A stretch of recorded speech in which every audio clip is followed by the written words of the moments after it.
3, Chapter 12. Shortly after 9 o'clock that evening, Weyrother drove with his plans to Kutuzov's quarters, where the council of war was to be held. All the commanders of columns were summoned to the commander-in-chiefs, and with the exception of Prince Bagration, who declined to come, were all there at the appointed time. Weyrother, who was in full control of the proposed battle, by his eagerness and briskness presented a marked contrast to the dissatisfied and drowsy Kutuzov, who reluctantly played the part of chairman and president of the Council of War. Weyrother evidently felt himself to be at the head of a movement that had already become unrestrainable. He was like a horse running downhill harnessed to a heavy cart. Whether he was pulling it or being pushed by it, he did not know, but rushed along at headlong speed with no time to consider what his movement might lead to. Weyrother had been twice that evening to the enemy's picket line to reconnoiter personally, and twice to the Emperor's, Russian and Austrian, to report and explain, and to his headquarters where he had dictated the dispositions in German, and now, much exhausted, he arrived at Kutuzov's. He was evidently so busy that he even forgot to be polite to the commander-in-chief.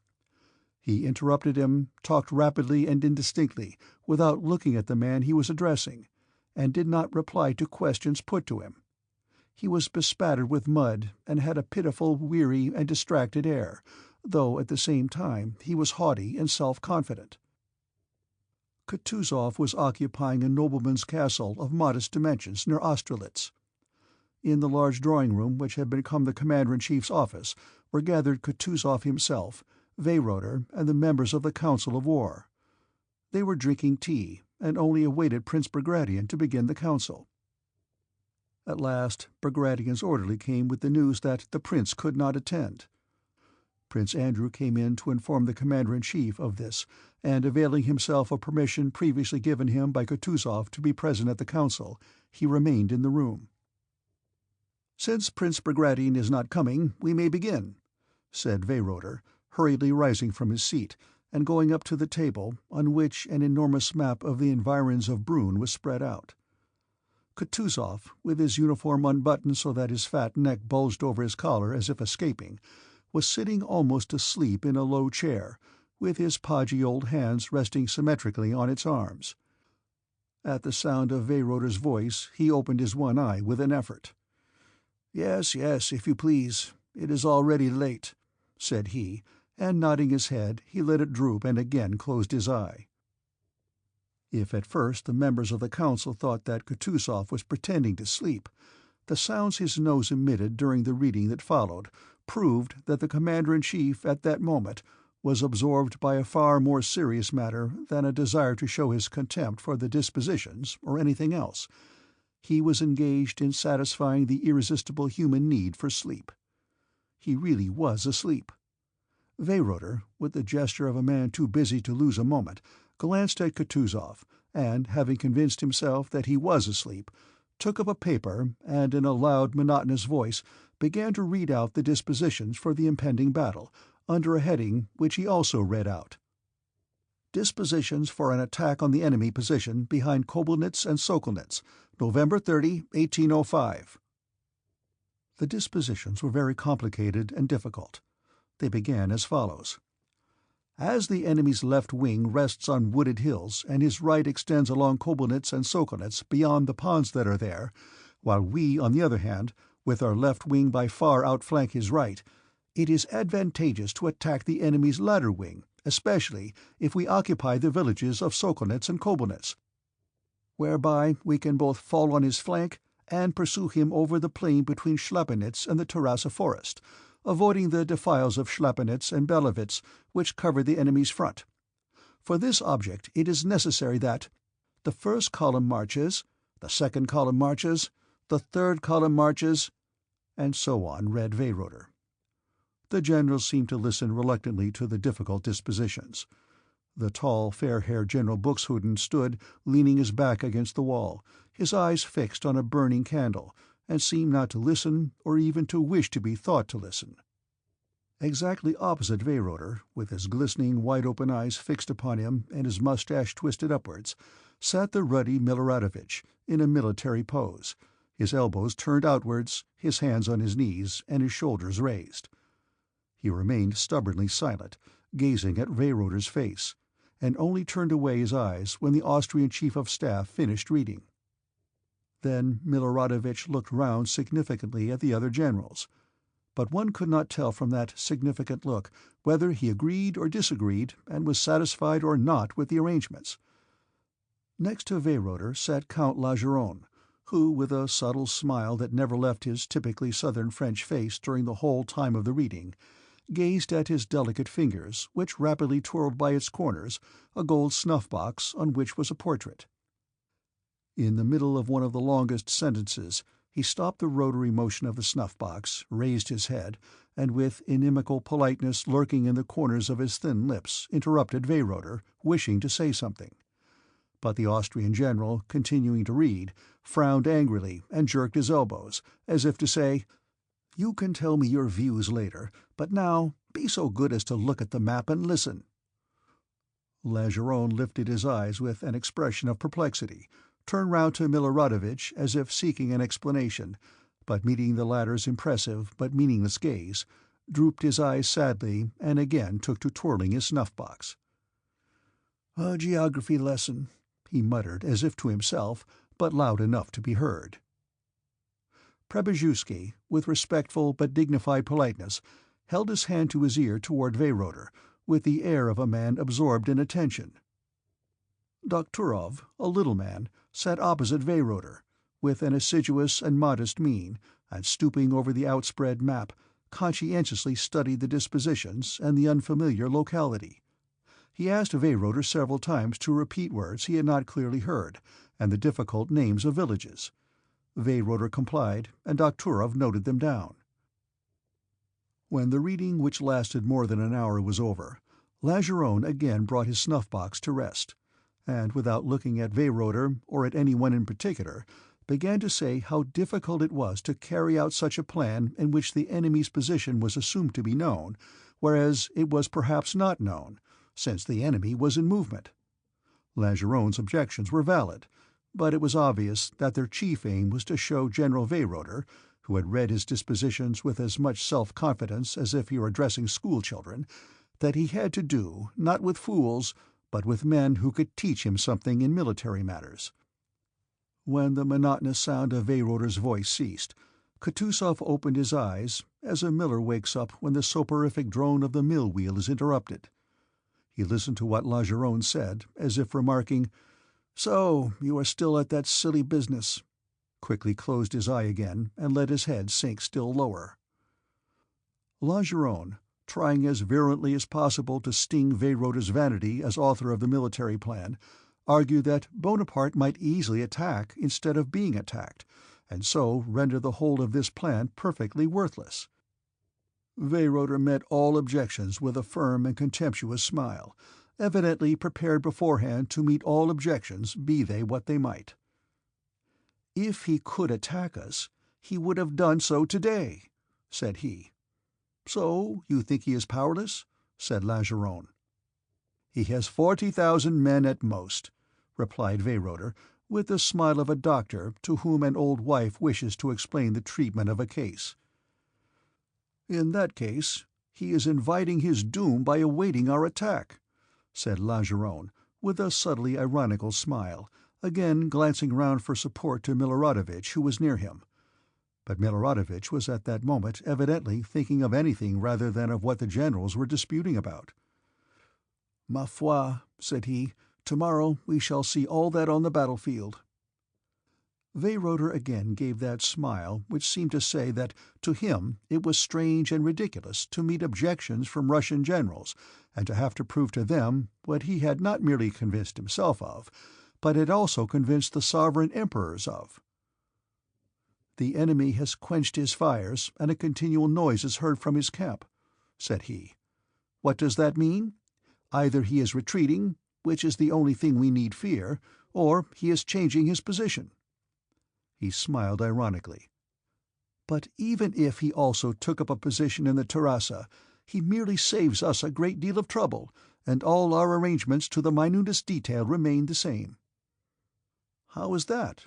began Prince Andrew, who had for long been waiting an opportunity to express his doubts. Kutuzov here woke up, coughed heavily, and looked round at the generals.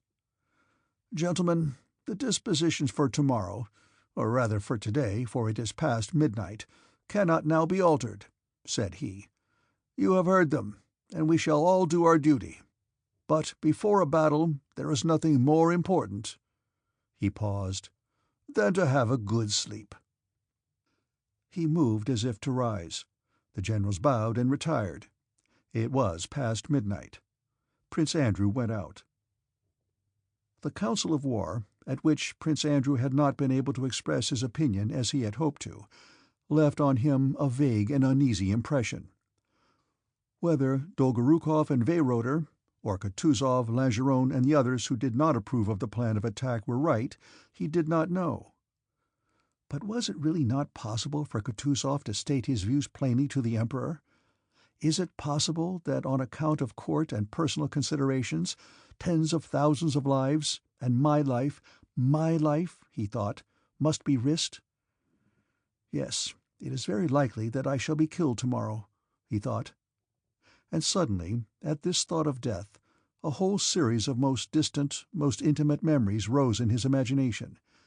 He remembered his last parting from his father and his wife. He remembered the days when he first loved her. He thought of her pregnancy and felt sorry for her and for himself, and in a nervously emotional and softened mood he went out of the hut in which he was billeted with Nesvitsky and began to walk up and down before it. The night was foggy, and through the fog the moonlight gleamed mysteriously. "Yes, tomorrow, he thought. "Tomorrow everything may be over for me. All these memories will be no more. None of them will have any meaning for me. Tomorrow, perhaps, even certainly, I have a presentiment that for the first time I shall have to show all I can do." And his fancy pictured the battle, its loss, the concentration of fighting at one point, and the hesitation of all the commanders. And then that happy moment, that Toulon for which he had so long waited, presents itself to him at last. He firmly and clearly expresses his opinion to Kutuzov, to Weyrother, and to the Emperors. All are struck by the justness of his views, but no one undertakes to carry them out. So he takes a regiment, a division, stipulates that no one is to interfere with his arrangements, leads his division to the decisive point, and gains the victory alone. "But death and suffering?" suggested another voice. Prince Andrew, however, did not answer that voice, and went on dreaming of his triumphs. The dispositions for the next battle are planned by him alone. Nominally, he is only an adjutant on Kutuzov's staff, but he does everything alone. The next battle is won by him alone. Kutuzov is removed, and he is appointed. "Well, and then?" asked the other voice. "If before that you are not 10 times wounded, killed, or betrayed, well, what then?" "What then?" Prince Andrew answered himself. "I don't know what will happen, and don't want to know, and can't. But if I want this, want glory, want to be known to men, want to be loved by them, it is not my fault that I want it, and want nothing but that, and live only for that. Yes, for that alone. I shall never tell anyone, but, oh God, what am I to do if I love nothing but fame and men's esteem? Death, wounds, the loss of family, I fear nothing. And precious and dear as many persons are to me, father, sister, wife, those dearest to me, yet dreadful and unnatural as it seems, I would give them all at once for a moment of glory, a triumph over men, of love from men I don't know and never shall know, for the love of these men here," he thought as he listened to voices in Kutuzov's courtyard. The voices were those of the orderlies who were packing up. One voice, probably a coachman's, was teasing Kutuzov's old cook, whom Prince Andrew knew, and who was called Tit. He was saying, "Tit! I say, Tit!" "Well?" returned the old man. "Go, Tit, thresh a bit," said the wag. "Oh, go to the devil!"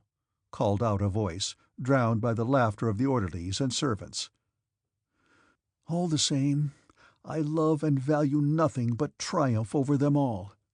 I value this mystic power and glory that is floating here above me in this mist. End of Book 3, Chapter 12.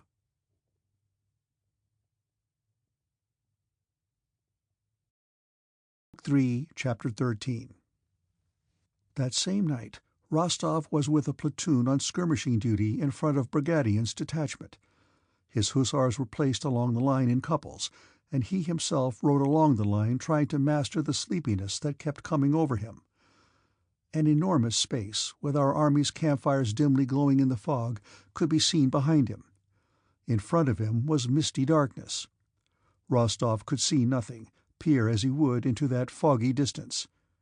Now something gleamed gray, now there was something black. Now little light seemed to glimmer where the enemy ought to be. Now he fancied it was only something in his own eyes. His eyes kept closing, and in his fancy appeared, now the Emperor, now Denisov, and now Moscow memories, and he again hurriedly opened his eyes and saw close before him the head and ears of the horse he was riding, and sometimes, when he came within 6 paces of them, the black figures of hussars, but in the distance was still the same misty darkness. Why not? It might easily happen, thought Rostov, that the Emperor will meet me and give me an order as he would to any other officer. He'll say, "Go and find out what's there." There are many stories of his getting to know an officer in just such a way and attaching him to himself. What if he gave me a place near him? Oh, how I would guard him! How I would tell him the truth! How I would unmask his deceivers! And in order to realize vividly his love-devotion to the sovereign, Rostov pictured to himself an enemy or a deceitful German, whom he would not only kill with pleasure, but whom he would slap in the face before the Emperor. Suddenly a distant shout aroused him. He started and opened his eyes. Where am I? Oh yes, in the skirmishing line. Pass and watchword, Shaft Olmütz. What a nuisance that our squadron will be in reserve tomorrow, he thought. I'll ask leave to go to the front. This may be my only chance of seeing the Emperor. It won't be long now before I am off duty. I'll take another turn, and when I get back, I'll go to the general and ask him. He readjusted himself in the saddle and touched up his horse to ride once more round his hussars. It seemed to him that it was getting lighter. To the left he saw a sloping descent lit up, and facing it a black knoll that seemed as steep as a wall. On this knoll there was a white patch that Rostov could not at all make out. Was it a glade in the wood lit up by the moon, or some unmelted snow, or some white houses? He even thought something moved on that white spot. I expect it's snow. That spot, a spot. Un Tosh, he thought. There now, it's not a Tosh. Natasha. Sister, black eyes. Tasha. Won't she be surprised when I tell her how I've seen the Emperor? Natasha, take my saber-tosh. Keep to the right, Your Honor. There are bushes here, came the voice of an hussar, past whom Rostov was riding in the act of falling asleep. Rostov lifted his head that had sunk almost to his horse's mane and pulled up beside the hussar. He was succumbing to irresistible, youthful, childish drowsiness. But what was I thinking? I mustn't forget. How shall I speak to the Emperor? No, that's not it. That's tomorrow. Oh yes, Natasha. Saber-tosh. Saber them. Whom? The hussars. Ah, the hussars with mustaches. Along the Tverskaya Street rode the hussar with mustaches. I thought about him, too, just opposite Guryev's house. Old Guryev.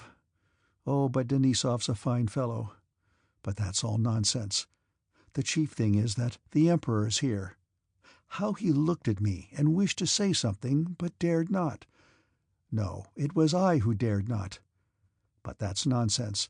The chief thing is not to forget the important thing I was thinking of. Yes, Natasha. Saber-tosh. Oh, yes, yes. That's right. and his head once more sank to his horse's neck. All at once it seemed to him that he was being fired at. "What? What? What? Cut them down! What?" said Rostov, waking up.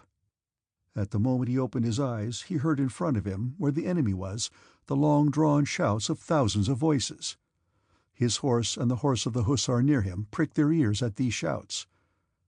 Over there, where the shouting came from, a fire flared up and went out again, then another, and all along the French line on the hill fires flared up and the shouting grew louder and louder.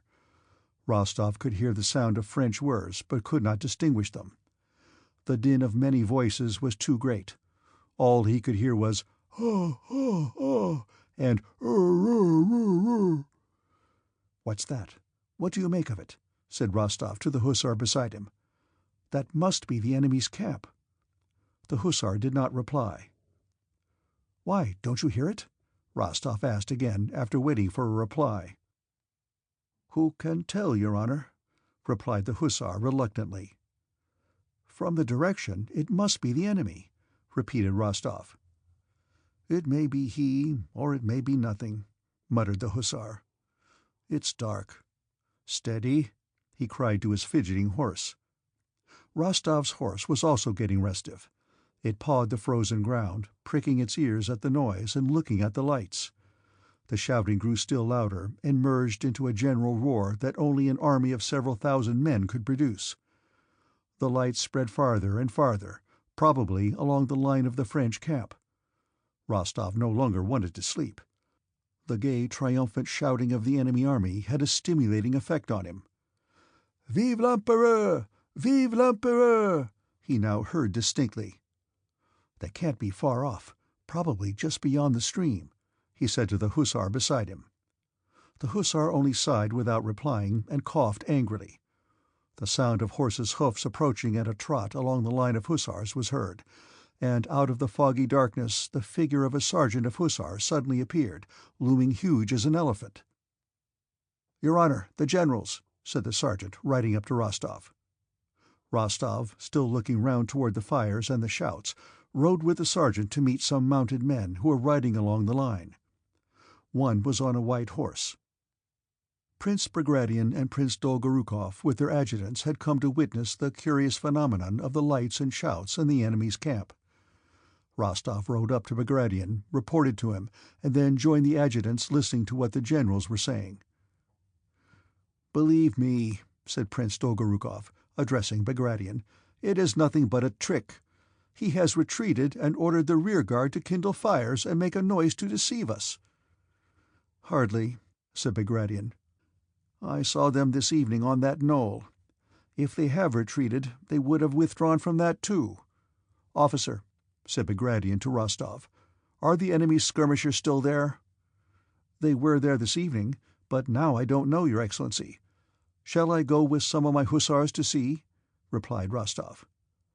Bagration stopped, and before replying, tried to see Rostov's face in the mist. "Well, go and see," he said after a pause. "Yes, sir." Rostov spurred his horse, called to Sergeant Fedchenko and two other hussars, told them to follow him, and trotted downhill in the direction from which the shouting came. He felt both frightened and pleased to be riding alone with 3 hussars into that mysterious and dangerous misty distance, where no one had been before him. Bagration called to him from the hill not to go beyond the stream, but Rostov pretended not to hear him, and did not stop but rode on and on, continually mistaking bushes for trees and gullies for men, and continually discovering his mistakes. Having descended the hill at a trot, he no longer saw either our own or the enemy's fires, but heard the shouting of the French more loudly and distinctly. In the valley he saw before him something like a river, but when he reached it he found it was a road. Having come out onto the road, he reined in his horse, hesitating whether to ride along it or cross it and ride over the black field up the hillside. To keep to the road, which gleamed white in the mist, would have been safer, because it would be easier to see people coming along it. "Follow me," he said, crossing the road, and began riding up the hill at a gallop toward the point where the French pickets had been standing that evening. "Your honor, there he is!" cried one of the hussars behind him. and before Rostov had time to make out what the black thing was that had suddenly appeared in the fog, there was a flash, followed by a report, and a bullet whizzing high up in the mist with a plaintive sound passed out of hearing. Another musket missed fire, but flashed in the pan. Rostov turned his horse and galloped back. 4 more reports followed at intervals, and the bullets passed somewhere in the fog singing in different tones.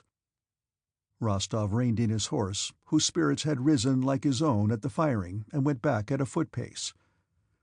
"Well, some more, some more," a merry voice was saying in his soul, but no more shots came.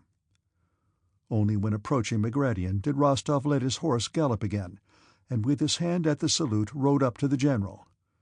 Dolgorukov was still insisting that the French had retreated, and had only lit fires to deceive us. "What does that prove?" he was saying as Rostov rode up. "They might retreat and leave the pickets." "It's plain that they have not all gone yet, Prince," said Bagration. "Wait till tomorrow morning. We'll find out everything tomorrow." "The picket is still on the hill, Your Excellency, just where it was in the evening," reported Rostov, stooping forward with his hand at the salute, and unable to repress the smile of delight induced by his ride and especially by the sound of the bullets. Very good, said Bagration. "Thank you, officer." "Your Excellency," said Rostov, "may I ask a favor?" "What is it?"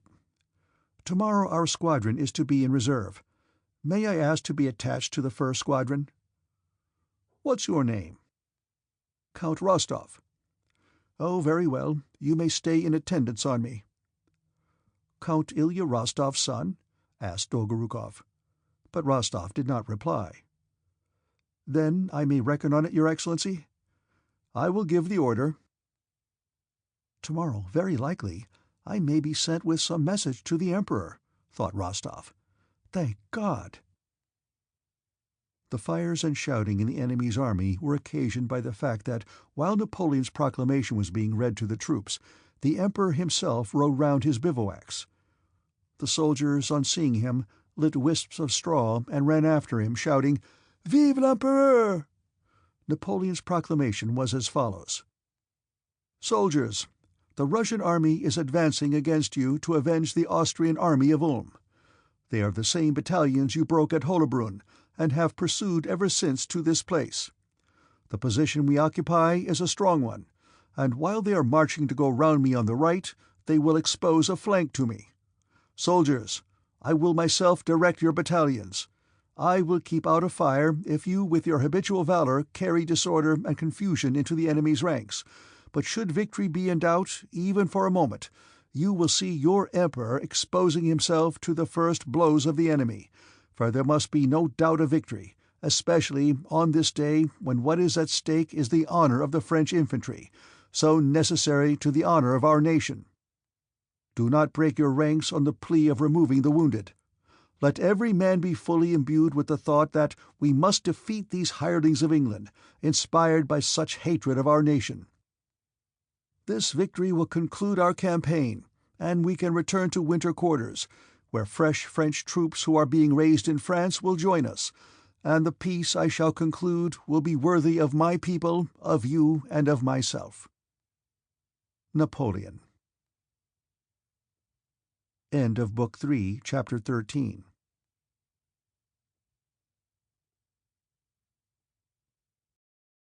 Book 3, Chapter 14. At 5 in the morning it was still quite dark. The troops of the center, the reserves, and Bagration's right flank had not yet moved, but on the left flank the columns of infantry, cavalry, and artillery, which were to be the first to descend the heights to attack the French right flank and drive it into the Bohemian mountains, according to plan, were already up and astir. The smoke of the campfires into which they were throwing everything superfluous made the eyes smart. It was cold and dark. The officers were hurriedly drinking tea and breakfasting. The soldiers, munching biscuit and beating a tattoo with their feet to warm themselves, gathering round the fires, throwing into the flames the remains of sheds, chairs, tables, wheels, tubs, and everything that they did not want or could not carry away with them. Austrian column guides were moving in and out among the Russian troops and served as heralds of the advance. As soon as an Austrian officer showed himself near a commanding officer's quarters, the regiment began to move. The soldiers ran from the fires, thrust their pipes into their boots, their bags into the carts, got their muskets ready, and formed rank. The officers buttoned up their coats, buckled on their swords and pouches, and moved along the ranks shouting. The train drivers and orderlies harnessed and packed the wagons and tied on the loads. The adjutants and battalion and regimental commanders mounted, crossed themselves, gave final instructions, orders, and commissions to the baggage men who remained behind, and the monotonous tramp of thousands of feet resounded. The column moved forward without knowing where, and unable, from the masses around them, the smoke and the increasing fog, to see either the place they were leaving or that to which they were going. A soldier on the march is hemmed in and borne along by his regiment as much as a sailor is by his ship. However far he has walked, whatever strange, unknown, and dangerous places he reaches, just as a sailor is always surrounded by the same deck, mast, and rigging of his ship, so the soldier always has around him the same comrades, the same ranks, the same Sergeant Major Ivan Mitrich, the same company dog Jack, and the same commanders. The sailor rarely cares to know the latitude in which his ship is sailing, but on the day of battle, heaven knows how and whence, a stern note of which all are conscious sounds in the moral atmosphere of an army, announcing the approach of something decisive and solemn, and awakening in the men an unusual curiosity. On the day of battle, the soldiers excitedly try to get beyond the interests of their regiment. They listen intently, look about, and eagerly ask concerning what is going on around them. The fog had grown so dense that though it was growing light, they could not see 10 paces ahead. Bushes looked like gigantic trees, and level ground like cliffs and slopes. Anywhere, on any side, one might encounter an enemy invisible 10 paces off. But the columns advanced for a long time, always in the same fog, descending and ascending hills, avoiding gardens and enclosures, going over new and unknown ground, and nowhere encountering the enemy. On the contrary, the soldiers became aware that in front, behind, and on all sides, other Russian columns were moving in the same direction. Every soldier felt glad to know that to the unknown place where he was going, many more of our men were going too. "There now, the Kurskys have also gone past," was being said in the ranks. "It's wonderful what a lot of our troops have gathered, lads. Last night I looked at the campfires and there was no end of them. A regular Moscow." Though none of the column commanders rode up to the ranks or talked to the men, the commanders, as we saw at the council of war, were out of humor and dissatisfied with the affair, and so did not exert themselves to cheer the men, but merely carried out the orders. Yet the troops marched gaily, as they always do when going into action, especially to an attack. But when they had marched for about an hour in the dense fog, the greater part of the men had to halt, and an unpleasant consciousness of some dislocation and blunder spread through the ranks. How such a consciousness is communicated is very difficult to define, but it certainly is communicated very surely, and flows rapidly, imperceptibly, and irrepressibly, as water does in a creek. Had the Russian army been alone without any allies, it might perhaps have been a long time before this consciousness of mismanagement became a general conviction, but as it was, the disorder was readily and naturally attributed to the stupid Germans, and everyone was convinced that a dangerous muddle had been occasioned by the sausage-eaters. "Why have we stopped? Is the way blocked? Or have we already come up against the French?" "No, one can't hear them. They'd be firing if we had." "They were in a hurry enough to start us, and now here we stand in the middle of a field without rhyme or reason. It's all those damned Germans muddling. What stupid devils! Yes, I'd send them on in front, but no fear, they're crowding up behind. And now here we stand hungry. I say, shall we soon be clear? They say the cavalry are blocking the way," said an officer. "Oh, those damned Germans! They don't know their own country," said another. "What division are you?" shouted an adjutant, riding up. "The 18th? Then why are you here? You should have gone on long ago. Now you won't get there till evening." "What stupid orders! They don't themselves know what they are doing," said the officer, and rode off. Then a general rode past, shouting something angrily, not in Russian. "Tafa lafa, but what he's jabbering no one can make out," said a soldier, mimicking the general who had ridden away. "I'd shoot them, the scoundrels." "We were ordered to be at the place before 9, but we haven't got halfway." "Fine orders," was being repeated on different sides. And the feeling of energy with which the troops had started began to turn into vexation and anger at the stupid arrangements and at the Germans. The cause of the confusion was that, while the Austrian cavalry was moving toward our left flank, the higher command found that our center was too far separated from our right flank, and the cavalry were all ordered to turn back to the right. Several thousand cavalry crossed in front of the infantry, who had to wait. At the front, an altercation occurred between an Austrian guide and a Russian general. The general shouted a demand that the cavalry should be halted. The Austrian argued that not he, but the higher command was to blame. The troops, meanwhile, stood growing listless and dispirited. After an hour's delay, they at last moved on, descending the hill. The fog that was dispersing on the hill lay still more densely below, where they were descending. In front in the fog a shot was heard, and then another, at first irregularly, at varying intervals. Trot-tot, tot, and then more and more regularly and rapidly, and the action at the Gold Box stream began. Not expecting to come on the enemy down by the stream, and having stumbled on him in the fog, hearing no encouraging word from their commanders, and with a consciousness of being too late spreading through the ranks, and above all, being unable to see anything in front or around them in the thick fog, the Russians exchanged shots with the enemy lazily, and advanced and again halted, receiving no timely orders from the officers or adjutants who wandered about in the fog in those unknown surroundings, unable to find their own regiments. In this way the action began for the first, second, and third columns, which had gone down into the valley. The fourth column, with which Kutuzov was, stood on the Pratzen heights. Below, where the fight was beginning, there was still thick fog. On the higher ground it was clearing, but nothing could be seen of what was going on in the front. Whether all the enemy forces were, as we supposed, 6 miles away, or whether they were nearby in that sea of mist, no one knew till after 8 o'clock. It was 9 o'clock in the morning. The fog lay unbroken like a sea down below, but higher up at the village of Schlappenitz, where Napoleon stood with his marshals around him, it was quite light. Above him was a clear blue sky, and the sun's vast orb quivered like a huge hollow, crimson float on the surface of that milky sea of mist. The whole French army, and even Napoleon himself with his staff, were not on the far side of the streams and hollows of Sokolnitz and Schlappenitz, beyond which we intended to take up our position and begin the action, but were on this side, so close to our own forces, that Napoleon, with the naked eye, could distinguish a mounted man from one on foot. Napoleon, in the blue cloak which he had worn on his Italian campaign, sat on his small grey Arab horse a little in front of his marshals. He gazed silently at the hills which seemed to rise out of the sea of mist, and on which the Russian troops were moving in the distance, and he listened to the sounds of firing in the valley.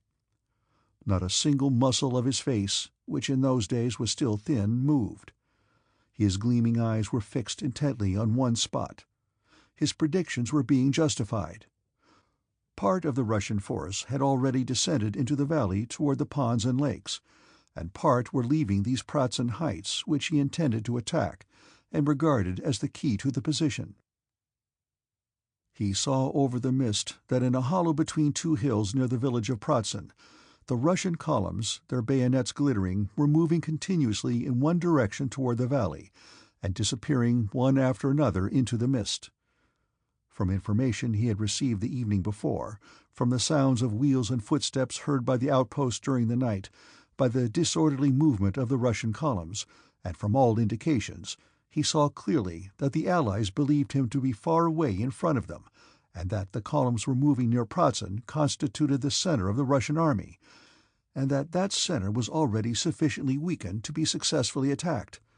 But still he did not begin the engagement. Today was a great day for him, the anniversary of his coronation.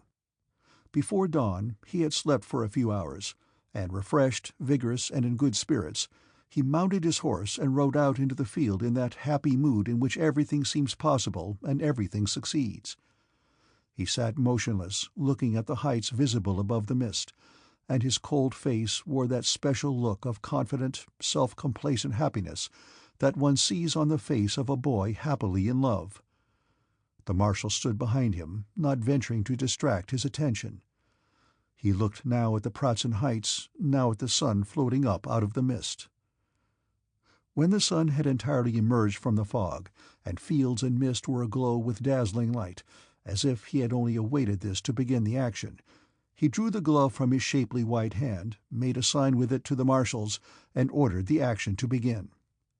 The marshals, accompanied by adjutants, galloped off in different directions, and a few minutes later the chief forces of the French army moved rapidly toward those Pratzen Heights, which were being more and more denuded by Russian troops moving down the valley to their left. End of Book 3, Chapter 14.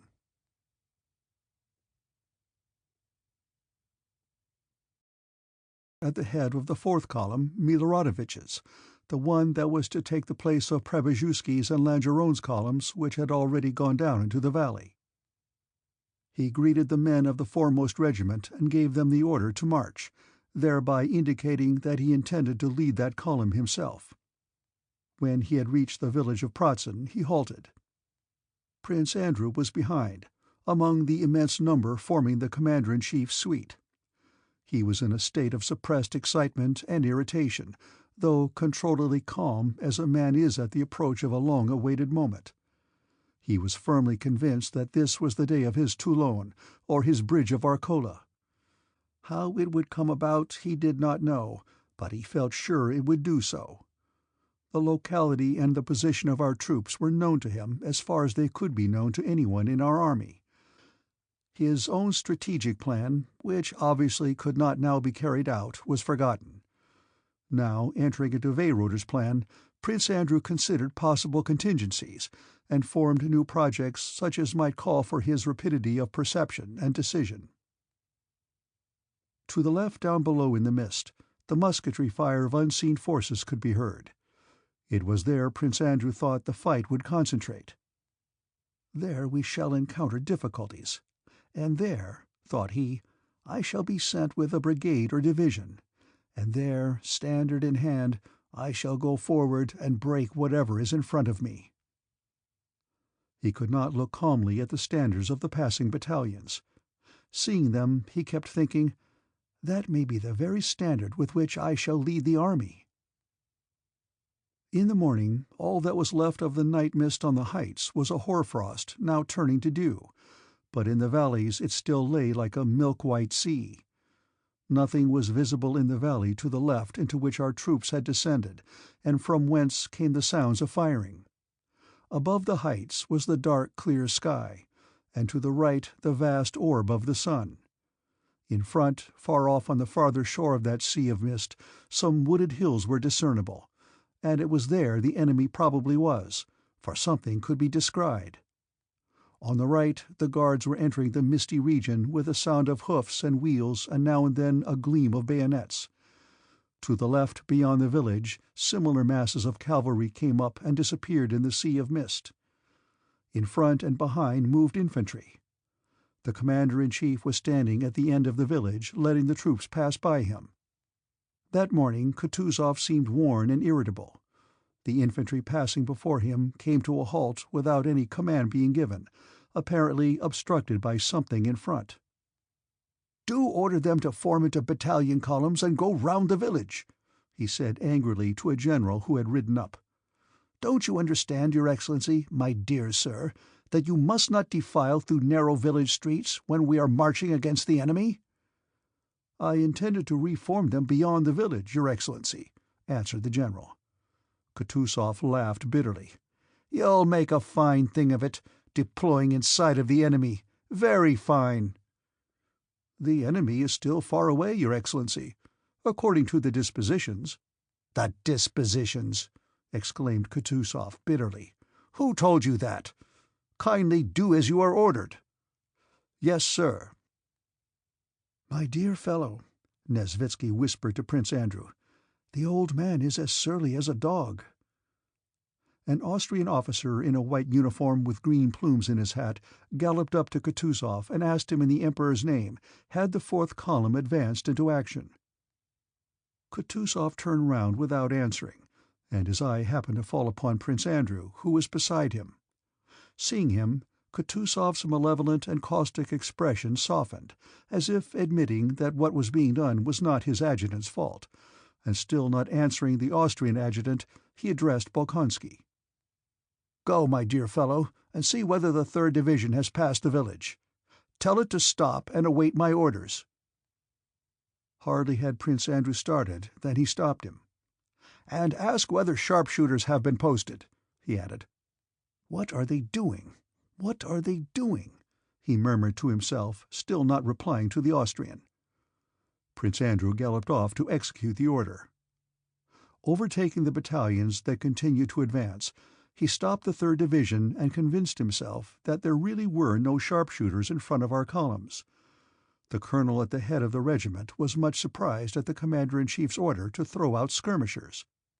He had felt perfectly sure that there were other troops in front of him, and that the enemy must be at least 6 miles away. There was really nothing to be seen in front except a barren descent hidden by dense mist.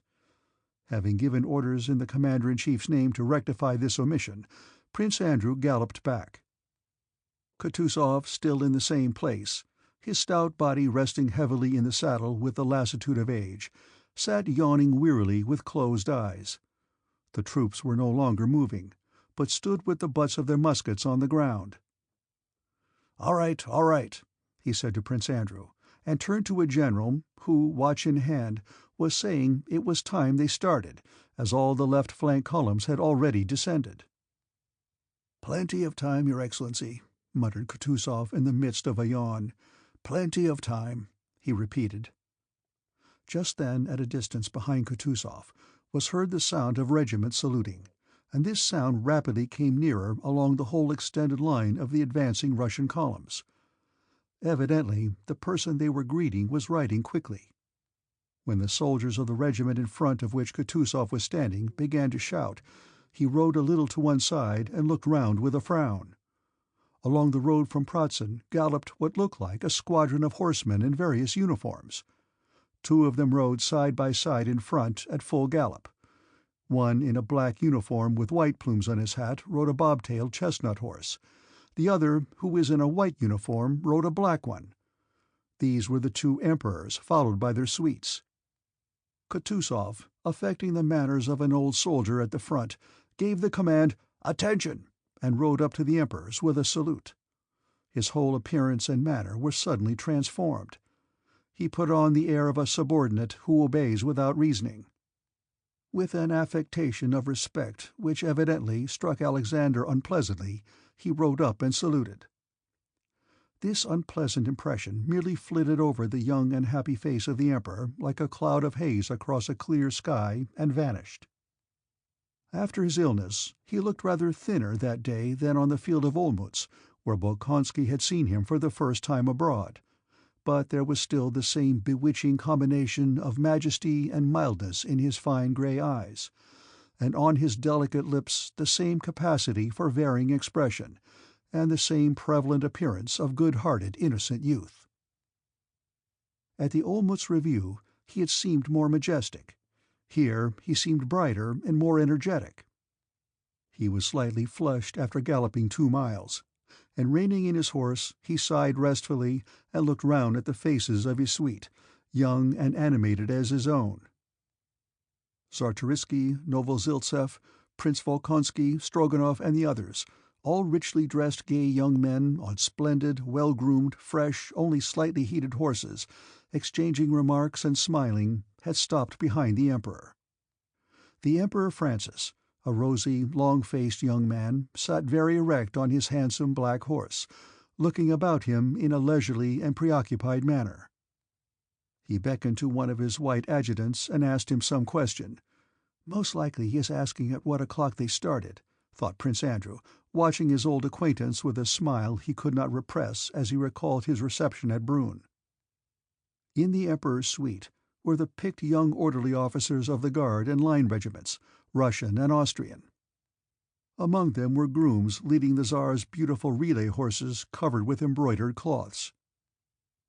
As when a window is opened, a whiff of fresh air from the fields enters a stuffy room, so a whiff of youthfulness, energy, and confidence of success reached Kutuzov's cheerless staff with the galloping advent of all these brilliant young men.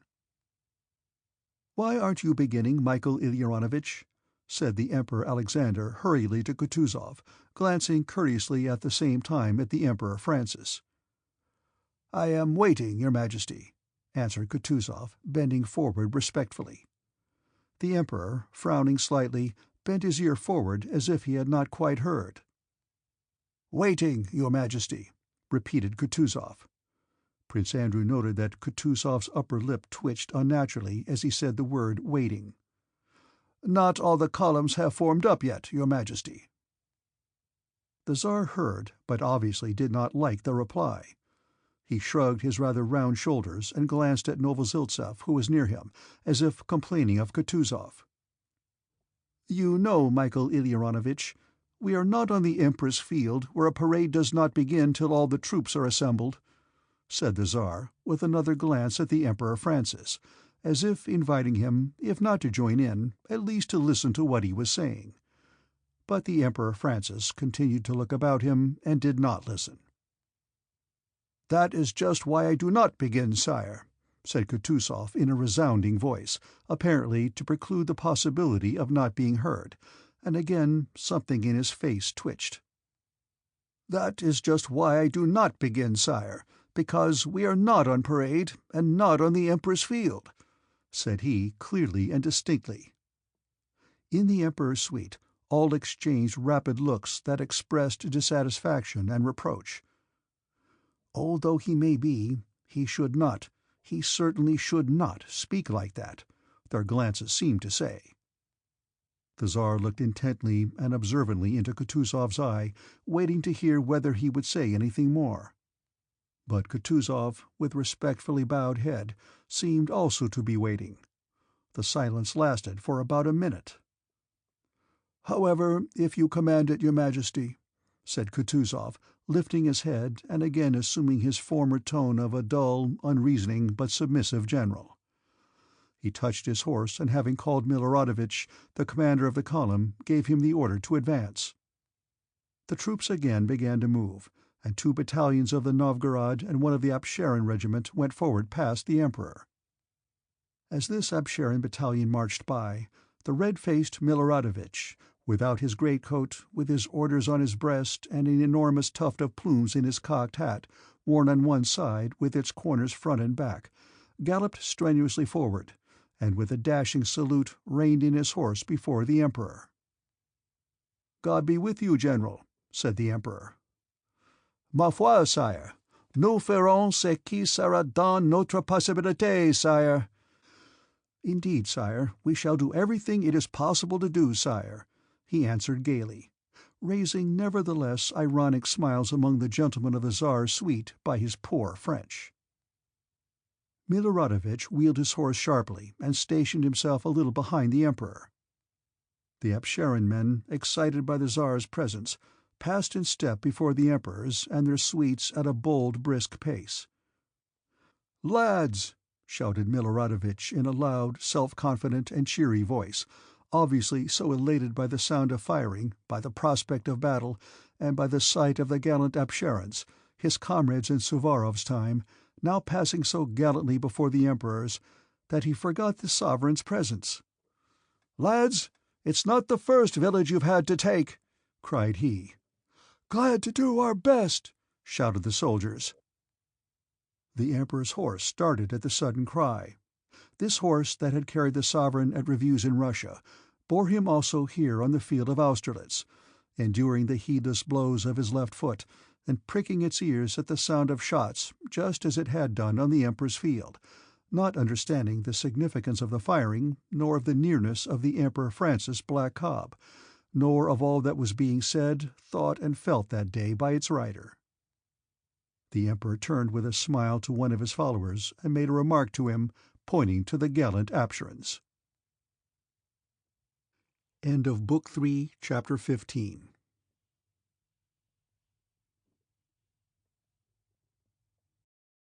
3, Chapter 16. Kutuzov, accompanied by his adjutants, rode at a walking pace behind the carabineers. When he had gone less than half a mile in the rear of the column, he stopped at a solitary, deserted house that had probably once been an inn, where two roads parted. Both of them led downhill, and troops were marching along both. The fog had begun to clear, and enemy troops were already dimly visible about a mile and a half off on the opposite heights. Down below, on the left, the firing became more distinct. Kutuzov had stopped and was speaking to an Austrian general. Prince Andrew, who was a little behind looking at them, turned to an adjutant to ask him for a field glass. "Look, look," said this adjutant, looking not at the troops in the distance, but down the hill before him. "It's the French." The two generals and the adjutant took hold of the field glass, trying to snatch it from one another. The expression on all their faces suddenly changed to one of horror.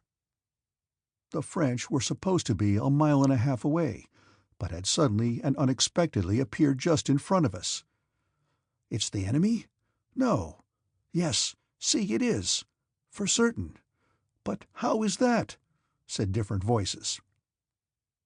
With the naked eye, Prince Andrew saw below them to the right, not more than 500 paces from where Kutuzov was standing, a dense French column coming up to meet the Apsherons.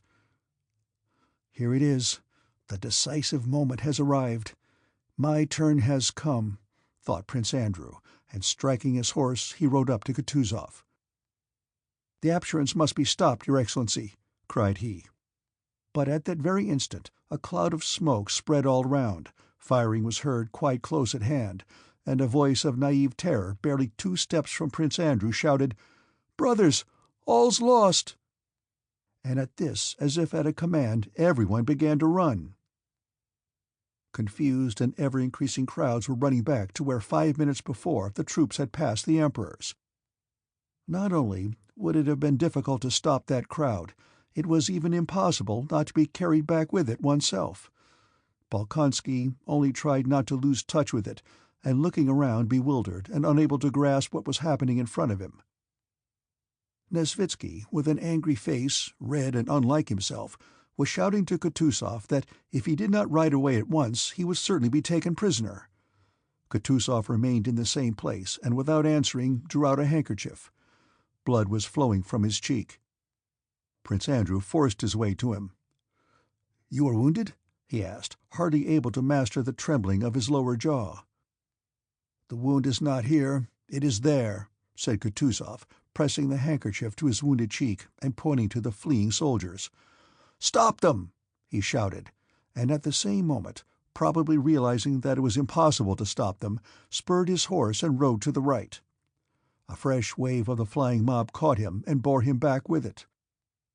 The troops were running in such a dense mass that once surrounded by them, it was difficult to get out again. One was shouting, "Get on! Why are you hindering us?" Another in the same place turned round and fired in the air.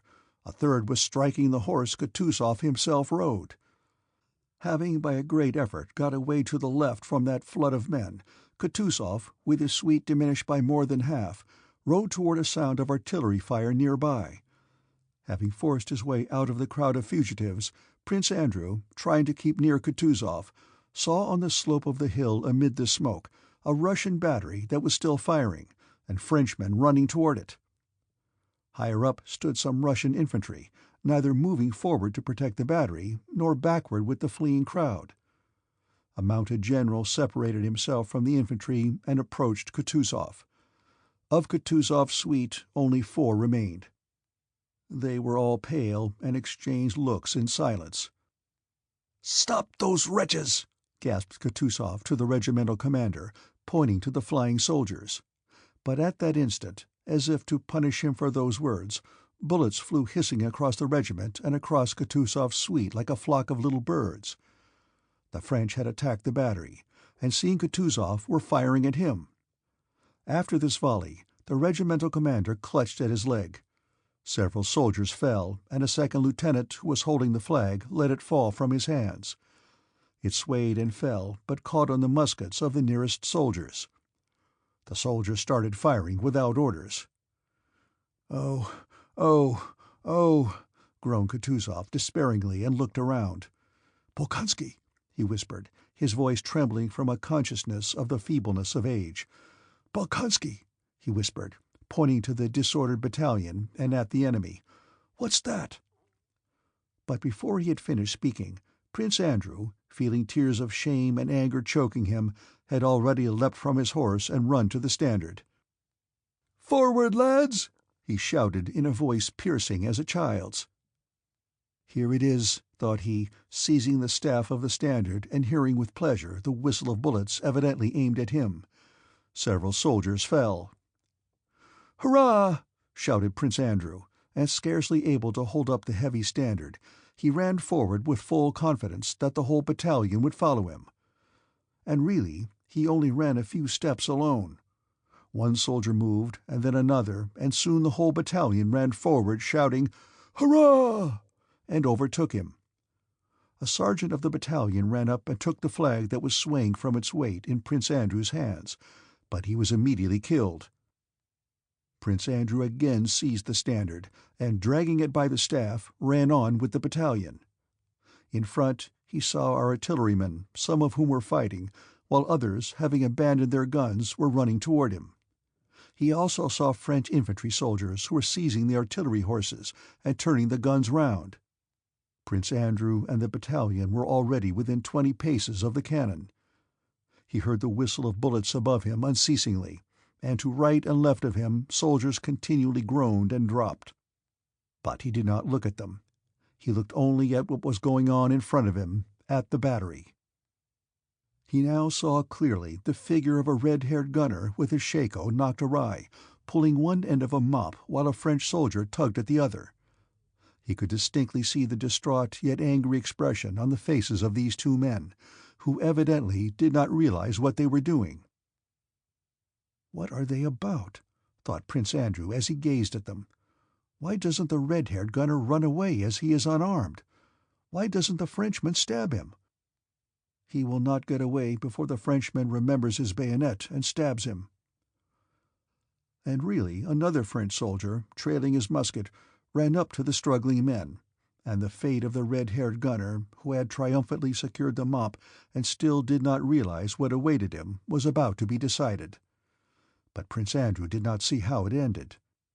It seemed to him as though one of the soldiers near him hit him on the head with the full swing of a bludgeon. It hurt a little, but the worst of it was that the pain distracted him and prevented his seeing what he had been looking at. "What's this? Am I falling? My legs are giving way," thought he, and fell on his back. He opened his eyes, hoping to see how the struggle of the Frenchmen with the gunners ended, whether the red-haired gunner had been killed or not, and whether the cannon had been captured or saved. But he saw nothing. Above him there was now nothing but the sky, the lofty sky, not clear yet, still immeasurably lofty, with grey clouds gliding slowly across it. "How quiet, peaceful, and solemn! Not at all as I ran," thought Prince Andrew. "Not as we ran, shouting and fighting. Not at all as the gunner and the Frenchman with the frightened and angry faces struggled for the mop. How differently do those clouds glide across that lofty, infinite sky! How was it I did not see that lofty sky before? And how happy I am to have found it at last! Yes, all is vanity, all falsehood, except that infinite sky. There is nothing, nothing but that. But even if it does not exist, there is nothing but quiet and peace. Thank God." End of Book 3, Chapter 16.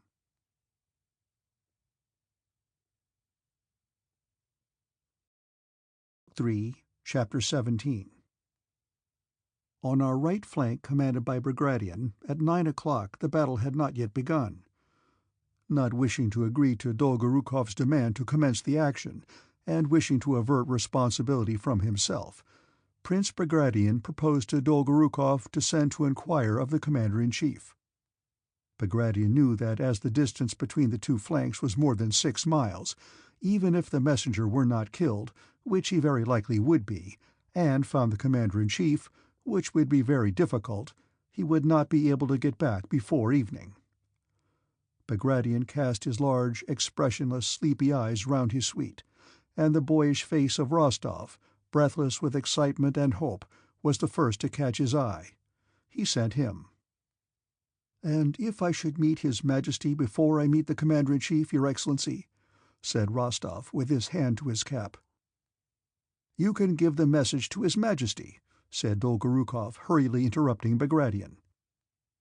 On being relieved from picket duty, Rostov had managed to get a few hours' sleep before morning, and felt cheerful, bold, and resolute, with elasticity of movement, faith in his good fortune, and generally in that state of mind which makes everything seem possible, pleasant, and easy. All his wishes were being fulfilled that morning. There was to be a general engagement in which he was taking part.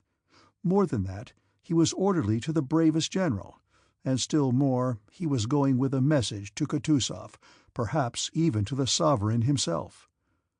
The morning was bright, he had a good horse under him, and his heart was full of joy and happiness. On receiving the order, he gave his horse the rein and galloped along the line. At first he rode along the line of Bagration's troops, which had not yet advanced into action, but were standing motionless. Then he came to the region occupied by Uvarov's cavalry, and here he noticed a stir and signs of preparation for battle. Having passed many 100 yards after that before he saw to his left, across the whole width of the field, an enormous mass of cavalry in brilliant white uniforms, mounted on black horses, trotting straight toward him and across his path. Rostov put his horse to full gallop to get out of the way of these men, and he would have got clear had they continued at the same speed, but they kept increasing their pace, so that some of the horses were already galloping. Rostov heard the thud of their hoofs and the jingle of their weapons, and saw their horses, their figures, and even their faces more and more distinctly. They were our horse guards, advancing to attack the French cavalry that was coming to meet them. The horse guards were galloping, but still holding in their horses. Rostov could already see their faces, and heard the command, "Charge!" shouted by an officer who was urging his thoroughbred to full speed. Rostov, fearing to be crushed or swept into the attack on the French, galloped along the front as hard as his horse could go, but still was not in time to avoid them. The last of the horse guards, a huge pock-marked fellow, frowned angrily on seeing Rostov before him, with whom he would inevitably collide. This guardsman would certainly have bowled Rostov and his Bedouin over. Rostov felt himself quite tiny and weak compared to these gigantic men and horses, had it not occurred to Rostov to flourish his whip before the eyes of the guardsman's horse. The heavy black horse, 16 hands high, shied, throwing back its ears. But the pock-marked guardsman drove his huge spurs in violently, and the horse, flourishing its tail and extending its neck, galloped on yet faster.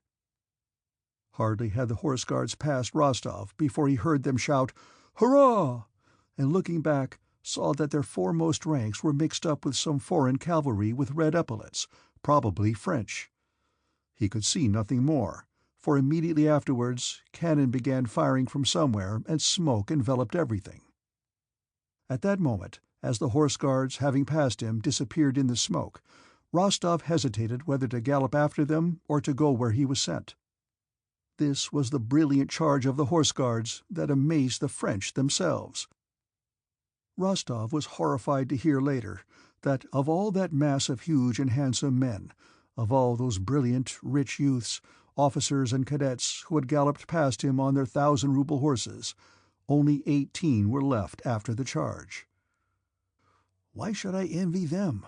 My chance is not lost, and maybe I shall see the Emperor immediately," thought Rostov, and galloped on. When he came level with the foot guards, he noticed that about them and around them cannon-balls were flying, of which he was aware not so much because he heard their sound, as because he saw uneasiness on the soldiers' faces, and unnatural, warlike solemnity on those of the officers. Passing behind one of the lines of a regiment of foot guards, he heard a voice calling him by name. "Rostov!" "What?" he answered, not recognizing Boris. "I say, we've been in the front line! Our regiment attacked!" said Boris, with the happy smile seen on the faces of young men who have been under fire for the first time. Rostov stopped. "Have you?" he said. "Well, how did it go?" "We drove them back," said Boris with animation, growing talkative. "Can you imagine it?" And he began describing how the guards, having taken up their position and seeing troops before them, thought they were Austrians, and all at once discovered from the cannon-balls discharged by those troops that they were themselves in the front line, and had unexpectedly to go into action. Rostov, without hearing Boris to the end, spurred his horse. "Where are you off to?" asked Boris. "With a message to His Majesty." "There he is," said Boris, thinking Rostov had said His Highness, and pointing to the Grand Duke, who, with his high shoulders and frowning brows, stood 100 paces away from them in his helmet and horse-guard's jacket, shouting something to a pale, white-uniformed Austrian officer. "But that's the Grand Duke, and I want the Commander-in-Chief or the Emperor," said Rostov, and was about to spur his horse. "Count! Count!" shouted Berg, who ran up from the other side as eager as Boris. "Count, I am wounded in my right hand," and he showed his bleeding hand with a handkerchief tied round it, "and I remained at the front. I held my sword in my left hand, Count. All our family, the von Bergs, have been knights." He said something more, but Rostov did not wait to hear it, and rode away. Having passed the guards and traversed an empty space, Rostov, to avoid again getting in front of the first line as he had done when the Horse Guards charged, followed the line of reserves, going far round the place where the hottest musket fire and cannonade were heard. Suddenly he heard musket fire quite close in front of him, and behind our troops, where he could never have expected the enemy to be. "What can it be?" he thought. "The enemy in the rear of our army? Impossible!" And suddenly he was seized by a panic of fear for himself and for the issue of the whole battle. "But be that what it may," he reflected, "there is no riding round it now. I must look for the Commander-in-Chief here, and if all is lost, it is for me to perish with the rest." The foreboding of evil that had suddenly come over Rostov was more and more confirmed the farther he rode into the region behind the village of Pratzen, which was full of troops of all kinds. "What does it mean? What is it? Whom are they firing at? Who is firing?" Rostov kept asking as he came up to Russian and Austrian soldiers running in confused crowds across his path. "The devil knows! They've killed everybody! It's all up now," he was told in Russian, German, and Czech by the crowd of fugitives who understood what was happening as little as he did. "Kill the Germans!" shouted one. "May the devil take them, the traitors!" "Zum Henker diese Russen!" "Hang these Russians!" muttered a German. Several wounded men passed along the road, the words of abuse, screams, and groans mingled in a general hubbub. Then the firing died down. Rostov learned later that Russian and Austrian soldiers had been firing at one another. "My God, what does it all mean?" thought he. "And here, where at any moment the Emperor may see them. But no, these must be only a handful of scoundrels. It will soon be over. It can't be that. It can't be. Only to get past them quicker, quicker." The idea of defeat and flight could not enter Rostov's head. Though he saw French cannon and French troops on the Pratzen Heights just where he had been ordered to look for the Commander-in-Chief, he could not, did not wish to, believe that. End of Book 3, Chapter 17.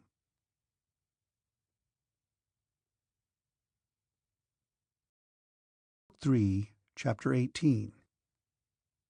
Rostov had been ordered to look for Kutuzov and the Emperor near the village of Pratzen, but neither they nor a single commanding officer were there, only disorganized crowds of troops of various kinds. He urged on his already weary horse to get quickly past these crowds, but the farther he went the more disorganized they were. The high road on which he had come out was thronged with calèches, carriages of all sorts, and Russian and Austrian soldiers of all arms, some wounded and some not. This whole mass droned and jostled in confusion under the dismal influence of cannon-balls flying from the French batteries stationed on the Pratzen heights. "Where's the Emperor? Where's Kutuzov?" Rostov kept asking everyone he could stop, but got no answer from anyone. At last, seizing a soldier by his collar, he forced him to answer. "Hey, brother, they've all bolted long ago," said the soldier, laughing for some reason and shaking himself free. Having left that soldier who was evidently drunk, Rostov stopped the horse of a batman or groom of some important personage and began to question him. The man announced that the Tsar had been driven in a carriage at full speed about an hour before along that very road, and that he was dangerously wounded. "It can't be," said Rostov. "It must have been someone else." "I saw him myself," replied the man with a self-confident smile of derision. "I ought to know the Emperor by now, after the times I've seen him in Petersburg. I saw him just as I see you. There he sat in the carriage as pale as anything. How they made the 4 black horses fly! Gracious me, they did rattle past! It's time I knew the imperial horses and Ilya Ivanitch. I don't think Ilya drives anyone except the Tsar." Rostov let go of the horse and was about to ride on, when a wounded officer passing by addressed him. "Who is it you want?" he asked. "The commander-in-chief? He was killed by a cannon-ball, struck in the breast before our regiment." "Not killed, wounded," another officer corrected him. "Who? Kutuzov?" asked Rostov. "Not Kutuzov, but what's his name? Well, never mind. There are not many left alive." "Go that way, to that village. All the commanders are there," said the officer, pointing to the village of Hosyeradek, and he walked on. Rostov rode on at a foot-pace, not knowing why or to whom he was now going. The Emperor was wounded, the battle lost. It was impossible to doubt it now.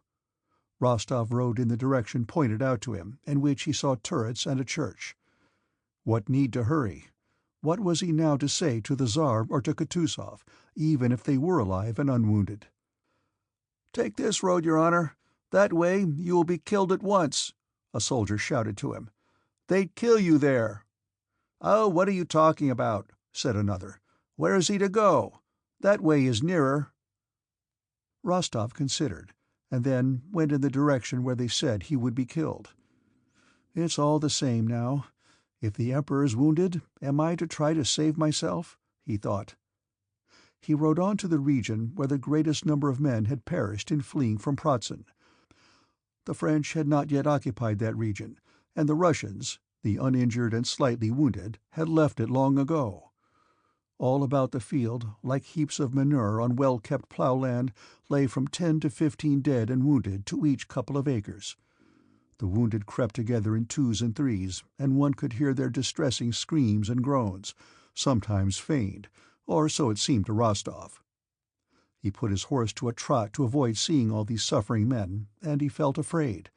Afraid not for his life, but for the courage he needed and which he knew would not stand the sight of these unfortunates. The French, who had ceased firing at this field strewn with dead and wounded where there was no one left to fire at, on seeing an adjutant riding over it, trained a gun on him and fired several shots. The sensation of those terrible whistling sounds, and of the corpses around him, merged in Rostov's mind into a single feeling of terror and pity for himself. He remembered his mother's last letter. What would she feel, thought he, if she saw me here now on this field with a cannon aimed at me? In the village of Hosyeradek, there were Russian troops retiring from the field of battle, who, though still in some confusion, were less disordered. The French cannon did not reach there, and the musketry fire sounded far away. Here everyone clearly saw and said that the battle was lost. No one whom Rostov asked could tell him where the Emperor or Kutuzov was. Some said the report that the Emperor was wounded was correct, others that it was not, and explained the false rumor that had spread by the fact that the Emperor's carriage had really galloped from the field of battle with the pale and terrified Oberhofmarschall Count Tolstoy, who had ridden out to the battlefield with others in the Emperor's suite. One officer told Rostov that he had seen someone from headquarters behind the village to the left, and thither Rostov rode, not hoping to find anyone, but merely to ease his conscience. When he had ridden about 2 miles and had passed the last of the Russian troops, he saw, near a kitchen garden with a ditch round it, 2 men on horseback facing the ditch. One with a white plume in his hat seemed familiar to Rostov. The other, on a beautiful chestnut horse, which Rostov fancied he had seen before, rode up to the ditch, struck his horse with his spurs, and giving it the rein, leaped lightly over. Only a little earth crumbled from the bank under the horse's hind hoofs. Turning the horse sharply, he again jumped the ditch, and deferentially addressed the horseman with the white plumes, evidently suggesting that he should do the same. The rider, whose figure seemed familiar to Rostov and involuntarily riveted his attention, made a gesture of refusal with his head and hand, and by that gesture Rostov instantly recognized his lamented and adored monarch. "But it can't be he, alone in the midst of this empty field," thought Rostov. At that moment Alexander turned his head, and Rostov saw the beloved features that were so deeply engraved on his memory. The Emperor was pale, his cheeks sunken and his eyes hollow, but the charm, the mildness of his features was all the greater. Rostov was happy in the assurance that the rumors about the Emperor being wounded were false. He was happy to be seeing him. He knew that he might, and even ought to go straight to him and give the message Dolgorukov had ordered him to deliver. But as a youth in love trembles, is unnerved, and dares not utter the thoughts he has dreamed of for nights, but looks around for help or a chance of delay in flight when the longed-for moment comes and he is alone with her, so Rostov, now that he had attained what he had longed for more than anything else in the world, did not know how to approach the Emperor, and 1,000 reasons occurred to him why it would be inconvenient, unseemly, and impossible to do so. "What? It is as if I were glad of a chance to take advantage of his being alone and despondent. A strange face may seem unpleasant or painful to him at this moment of sorrow. Besides, what can I say to him now, when my heart fails me and my mouth feels dry at the mere sight of him?" Not one of the innumerable speeches addressed to the Emperor that he had composed in his imagination could he now recall. Those speeches were intended for quite other conditions. They were for the most part to be spoken at a moment of victory and triumph, generally when he was dying of wounds and the sovereign had thanked him for heroic deeds, and while dying he expressed the love his actions had proved. Besides, how can I ask the Emperor for his instructions for the right flank now that it is nearly 4 o'clock and the battle is lost? No, certainly I must not approach him. I must not intrude on his reflections. Better die 1,000 times than risk receiving an unkind look or bad opinion from him, Rostov decided, and sorrowfully, and with a heart full of despair, he rode away, continually looking back at the Tsar, who still remained in the same attitude of indecision.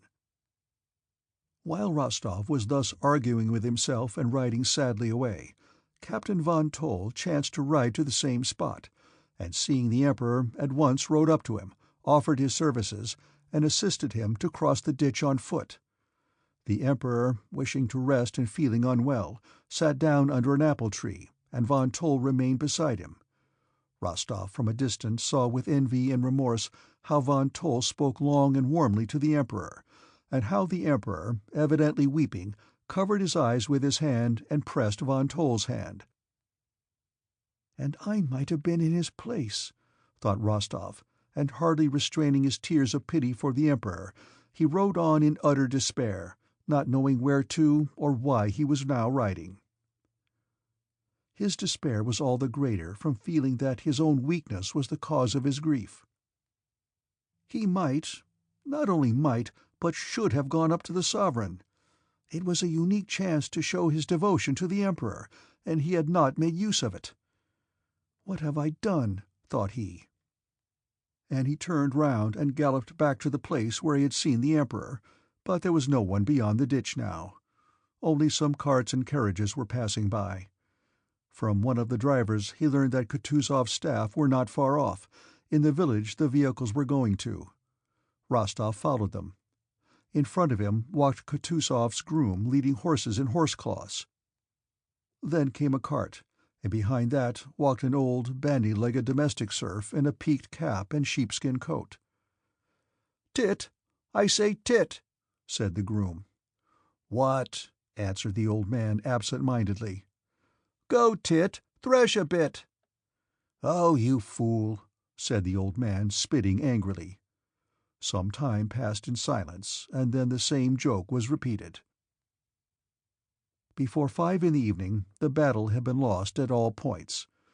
More than 100 cannon were already in the hands of the French. Prebrzewski and his corps had laid down their arms. Other columns, after losing half their men, were retreating in disorderly, confused masses.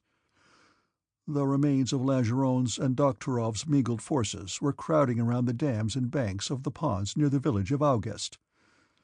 After 5 o'clock it was only at the August dam that a hot cannonade, delivered by the French alone, was still to be heard from numerous batteries ranged on the slopes of the Pratzen Heights, directed at our retreating forces. In the rearguard, Dokhturov and others rallying some battalions kept up a musketry fire at the French cavalry that was pursuing our troops. It was growing dusk. On the narrow August dam, where for so many years the old miller had been accustomed to sit in his tasseled cap, peacefully angling, while his grandson, with shirt-sleeves rolled up, handled the floundering silvery fish in the watering-can. On that dam, over which for so many years Moravians in shaggy caps and blue jackets had peacefully driven their 2-horse carts loaded with wheat and had returned dusty with flour whitening their carts. On that narrow dam, amid the wagons and the cannon, under the horses' hoofs and between the wagon wheels, men disfigured by fear of death now crowded together, crushing one another, dying, stepping over the dying and killing one another, only to move on a few steps and be killed themselves in the same way. Every 10 seconds a cannonball flew, compressing the air around, or a shell burst in the midst of that dense throng, killing some and splashing with blood those near them. Dólokhov, now an officer, wounded in the arm and on foot, with a regimental commander on horseback and some 10 men of his company, represented all that was left of that whole regiment. Impelled by the crowd, they had got wedged in at the approach to the dam, and jammed in on all sides, had stopped because a horse in front had fallen under a cannon and the crowd were dragging it out. A cannonball killed someone behind them, another fell in front and splashed Dólokhov with blood. The crowd, pushing forward desperately, squeezed together, moved a few steps, and again stopped. "Move on 100 yards, and we are certainly saved. Remain here another 2 minutes, and it is certain death," thought each one. Dólokhov, who was in the midst of the crowd, forced his way to the edge of the dam, throwing 2 soldiers off their feet, and ran onto the slippery ice that covered the millpool. "Turn this way!" he shouted, jumping over the ice which creaked under him. "Turn this way!" he shouted to those with the gun. "It bears!" The ice bore him, but it swayed and creaked, and it was plain that it would give way not only under a cannon or a crowd, but very soon even under his weight alone. The men looked at him and pressed to the bank, hesitating to step onto the ice. The general on horseback at the entrance to the dam raised his hand and opened his mouth to address Dólokhov. Suddenly a cannonball hissed so low above the crowd that everyone ducked. It flopped into something moist, and the general fell from his horse in a pool of blood. Nobody gave him a look or thought of raising him. "Get onto the ice! Over the ice! Go on! Turn! Don't you hear? Go on!" Innumerable voices suddenly shouted after the ball had struck the general, the men themselves not knowing what or why they were shouting. One of the hindmost guns that was going onto the dam turned off onto the ice. Crowds of soldiers from the dam began running onto the frozen pond. The ice gave way under one of the foremost soldiers, and one leg slipped into the water. He tried to right himself, but fell in up to his waist. The nearest soldier shrank back, the gun driver stopped his horse, but from behind still came the shouts, Onto the ice! Why do you stop? Go on! Go on!" And cries of horror were heard in the crowd. The soldiers near the gun waved their arms and beat the horses to make them turn and move on. The horses moved off the bank. The ice, that had held under those on foot, collapsed in a great mass, and some 40 men who were on it dashed, some forward and some back, drowning one another. Still the cannonballs continued regularly to whistle and flop onto the ice and into the water, and oftenest of all among the crowd that covered the dam, the pond, and the bank. End of Book 3, Chapter 18.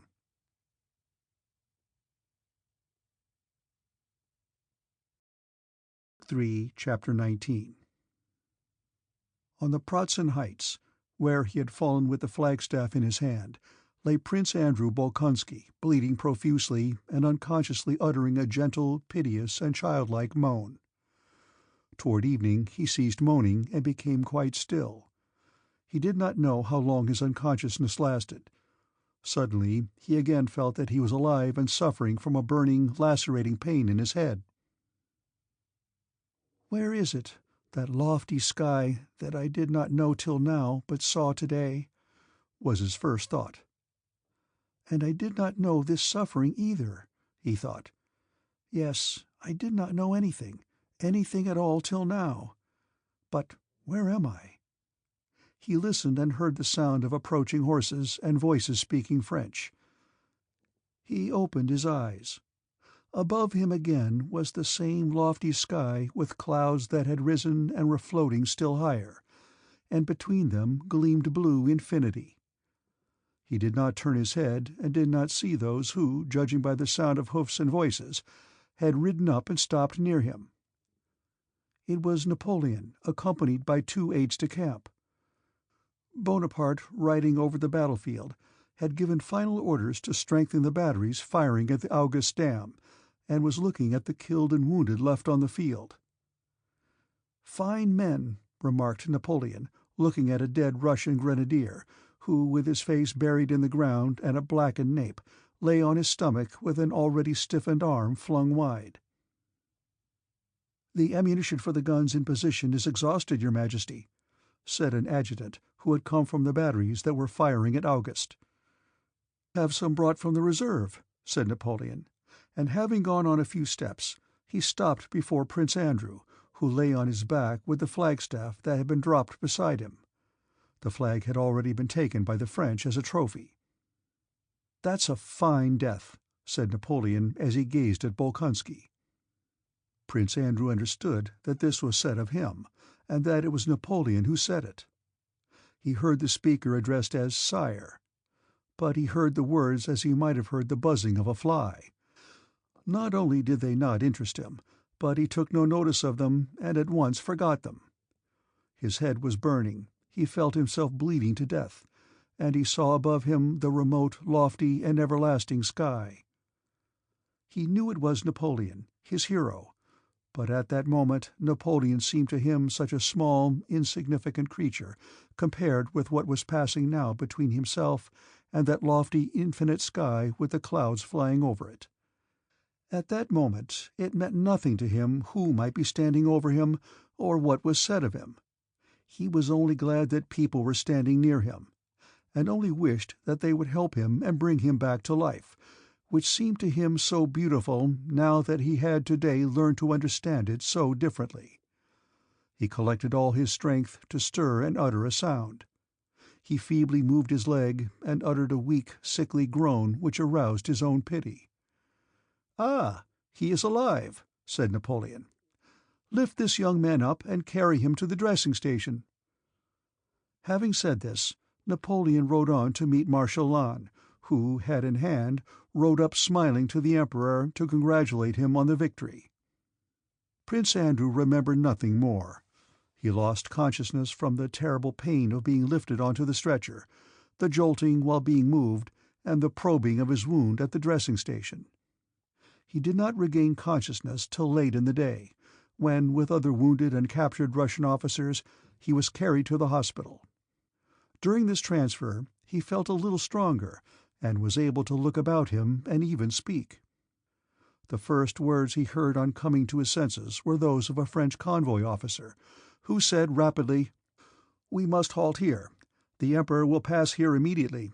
It will please him to see these gentlemen prisoners." "There are so many prisoners today, nearly the whole Russian army, that he is probably tired of them," said another officer. "All the same, they say this one is the commander of all the Emperor Alexander's guards," said the first one, indicating a Russian officer in the white uniform of the Horse Guards. Bolkonsky recognized Prince Repnin, whom he had met in Petersburg society. Beside him stood a lad of 19, also a wounded officer of the Horse Guards. Bonaparte, having come up at a gallop, stopped his horse. "Which is the senior?" he asked on seeing the prisoners. They named the colonel, Prince Repnin. "You are the commander of the Emperor Alexander's regiment of Horse Guards?" asked Napoleon. "I commanded a squadron," replied Repnin. "Your regiment fulfilled its duty honorably," said Napoleon. "The praise of a great commander is a soldier's highest reward," said Repnin. "I bestow it with pleasure," said Napoleon. "And who is that young man beside you?" Prince Repnin named Lieutenant Suktelin. After looking at him, Napoleon smiled. "He's very young to come meddle with us." "Youth is no hindrance to courage," muttered Suktelin in a failing voice. "A splendid reply," said Napoleon. "Young man, you will go far." Prince Andrew, who had also been brought forward before the Emperor's eyes to complete the show of prisoners, could not fail to attract his attention. Napoleon apparently remembered seeing him on the battlefield, and addressing him, again used the epithet "young man" that was connected in his memory with Prince Andrew. "Well, and you, young man," said he, "how do you feel, mon brave?" Though 5 minutes before Prince Andrew had been able to say a few words to the soldiers who were carrying him, now, with his eyes fixed straight on Napoleon, he was silent. So insignificant at that moment seemed to him all the interests that engrossed Napoleon, so mean did his hero himself with his paltry vanity and joy in victory appear, compared to the lofty, equitable, and kindly sky which he had seen and understood, that he could not answer him. Everything seemed so futile and insignificant, in comparison with the stern and solemn train of thought that weakness from loss of blood, suffering, and the nearness of death aroused in him. Looking into Napoleon's eyes, Prince Andrew thought of the insignificance of greatness, the unimportance of life, which no one could understand, and the still greater unimportance of death, the meaning of which no one alive could understand or explain. The Emperor, without waiting for an answer, turned away, and said to one of the officers as he went, "Have these gentlemen attended to and taken to my bivouac. Let my doctor Larrey examine their wounds. Au revoir, Prince Repnin." And he spurred his horse and galloped away. His face shone with self-satisfaction and pleasure. The soldiers who had carried Prince Andrew had noticed and taken the little gold icon Princess Mary had hung round her brother's neck, but seeing the favor the Emperor showed the prisoners, they now hastened to return the holy image. Prince Andrew did not see how and by whom it was replaced, but the little icon with its thin gold chain suddenly appeared upon his chest outside his uniform. "It would be good," thought Prince Andrew, glancing at the icon his sister had hung round his neck with such emotion and reverence, "it would be good if everything were as clear and simple as it seems to Mary. How good it would be to know where to seek for help in this life, and what to expect after it beyond the grave. How happy and calm I should be if I could now say, 'Lord, have mercy on me.' But to whom should I say that? Either to a power indefinable, incomprehensible, which I not only cannot address, but which I cannot even express in words, the great all or nothing," said he to himself, "or to that God who has been sewn into this amulet by Mary. There is nothing certain, nothing at all except the unimportance of everything I understand, and the greatness of something incomprehensible but all-important." The stretchers moved on. At every jolt he again felt unendurable pain. His feverishness increased, and he grew delirious. Visions of his father, wife, sister, and future son, and the tenderness he had felt the night before the battle, the figure of the insignificant little Napoleon, and above all this the lofty sky, formed the chief subjects of his delirious fancies. The quiet home life and peaceful happiness of Bald Hills presented itself to him. He was already enjoying that happiness when that little Napoleon had suddenly appeared, with his unsympathizing look of short-sighted delight at the misery of others, and doubts and torments had followed, and only the heavens promised peace. Toward morning all these dreams melted and merged into the chaos and darkness of unconsciousness and oblivion, which, in the opinion of Napoleon's Dr. Leray, was much more likely to end in death than in convalescence. "He is a nervous, bilious subject," said Leray, "and will not recover." And Prince Andrew, with others fatally wounded, was left to the care of the inhabitants of the district. End of Book 3, Chapter 19. End of Section 68.